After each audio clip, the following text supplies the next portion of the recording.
కాంగ్రెస్ వస్తే కరెంట్ ఉండదు, కాంగ్రెస్ వస్తే రైతులకి కరెంటు కష్టాలన్నారు. ఉచిత కరెంట్ ఎవరయ్యా కనిపెట్టింది? ఈ దేశంలో ఎవరికన్నా రైతులకు ఉచిత కరెంట్ ఇవ్వాలన్న ఆలోచన వచ్చిందా?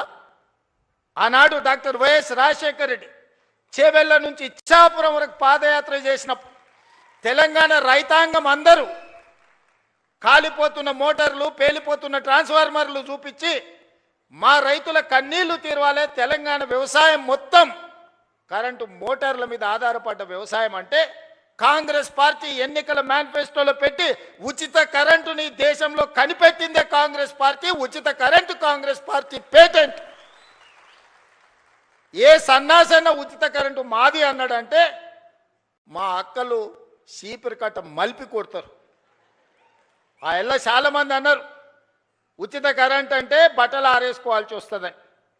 ఇచ్చి చూపించి రాజశేఖర రెడ్డి గారు 2004 ముఖ్యమంత్రిగా ఎల్బీ స్టేడియంలో ప్రమాణ స్వీకారం చేసినప్పుడు 7 గంటల ఉచిత కరెంటుతో పాటు వందలాది కోట్ల రూపాయలు రైతుల కరెంటు బిల్లులను రద్దు చేసి లక్షలాది మంది రైతుల మీద ఉన్న క్రిమినల్ కేసెస్ రద్దు చేసిన సంతకం, మొట్టమొదటి ఫైల్ మీద సంతకం ముఖ్యమంత్రిగా వైఎస్ రాజశేఖర రెడ్డి గారు కాంగ్రెస్ పార్టీ 2004 సంవత్సరంలో సంతకం పెట్టింది కాంగ్రెస్ పార్టీ కాదా?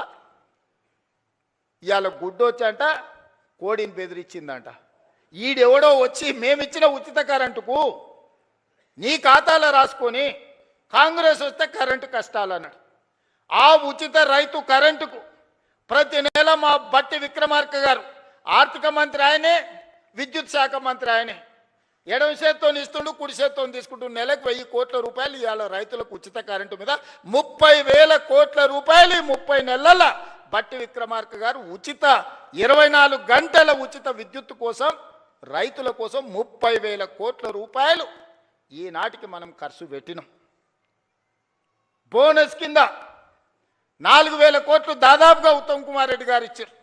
వ్యవసాయ పనిముట్లకు ఈరోజు తుమ్మల నాగేశ్వరరావు గారు 2,000 కోట్ల రూపాయలు ఖర్చు పెట్టారు.